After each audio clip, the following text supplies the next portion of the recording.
Hello students, welcome to basic कक्षा। तो आज हम लोग एटम्स एंड मॉलिक्यूल्स पढ़ेंगे। तो पहला टॉपिक आप देख सकते हैं, law of conservation of mass. तो law of conservation of mass Antoine Lavoisier के द्वारा दिया गया था 1774 ईस्वी में। तो law of conservation of mass कहता है कि matter is neither created nor destroy in a chemical reaction.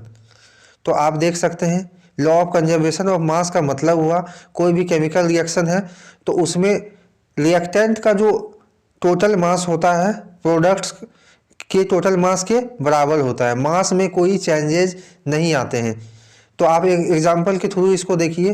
Calcium carbonate को जब हीट किया जाता है, 100 ग्राम कैल्शियम कार्बोनेट को जब हीट किया जाता है तो हमें मिलता है कैल्शियम ऑक्साइड 56 ग्राम और कार्बन डाइऑक्साइड 44 ग्राम। तो आप देख सकते हैं कि रिएक्टेंट का जो मास है 100 ग्राम है, तो प्रोडक्ट का भी उतना ही मास आया। आप इसको ऐड कीजिएगा, 56 ग्राम कैल्शियम ऑक्साइड है और कार्बन डाइऑक्साइड 44 ग्राम है, तो इसको ऐड कीजिएगा तो आप देख लीजिएगा कि प्रोडक्ट में भी का जो मास है वो भी 100 ग्राम है। तो हम इस रिएक्शन में क्या देखें, रिएक्टेंट्स का जितना मास है प्रोडक्ट का भी उतना ही मास है। Law of constant proportions. तो law of constant proportion scientist Proust के द्वारा दिया गया था 1779 ईस्वी में। तो लॉ ऑफ कांस्टेंट प्रोपोर्शन क्या कहता है कि कोई भी केमिकल कंपाउंड में सेम एलिमेंट्स हमेशा कंबाइंड करता है और उसका जो प्रोपोर्शन होता है मास का वो हमेशा फिक्स्ड होता है, कांस्टेंट होता है। आप यहाँ देख सकते हैं वाटर एक ऐसा कंपाउंड है जिसमें हमेशा दो ही एलिमेंट मौजूद रहता है, हाइड्रोजन एंड ऑक्सीजन, और उसके मास का रेशियो है 1:8। तो आपको पता ही है वाटर के एक मॉलिक्यूल का मास होता है 18 ग्राम, तो उसमें हाइड्रोजन और ऑक्सीजन के मास का जो रेशियो है वो 1:8 है। उसी तरह आप देखिएगा अगर 100 ग्राम प्योर वाटर को डिकम्पोज किया जाता है इलेक्ट्रिसिटी पास करके तो उसमें मिलता है 11 ग्राम हाइड्रोजन और 89 ग्राम ऑक्सीजन हमें मिलता है।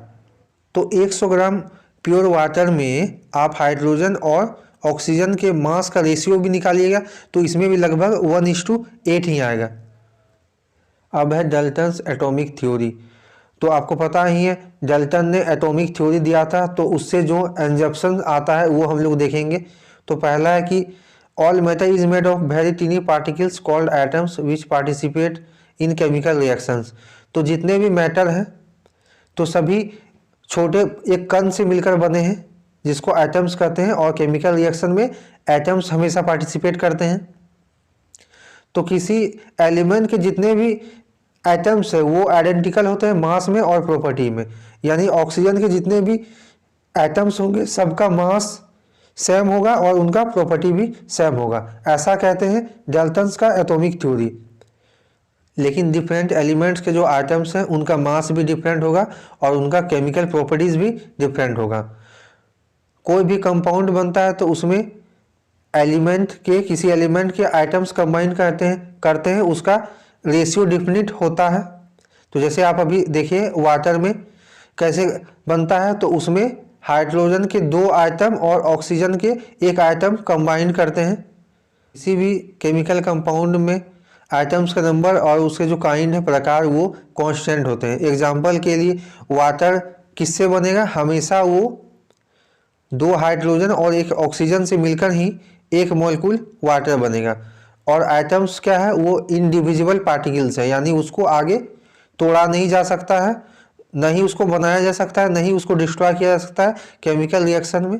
तो आगे आप इस चैप्टर में पढ़िएगा कि डाल्टन्स ने जो एटॉमिक थ्योरी दिया तो उनकी कई बातें आगे जाकर गलत हो गई है। डाल्टन्स का एटॉमिक थ्योरी कहता है कि एटम्स को नहीं तोड़ा जा सकता है, लेकिन आगे आप देखिएगा कि एटम्स को भी तोड़ा गया है।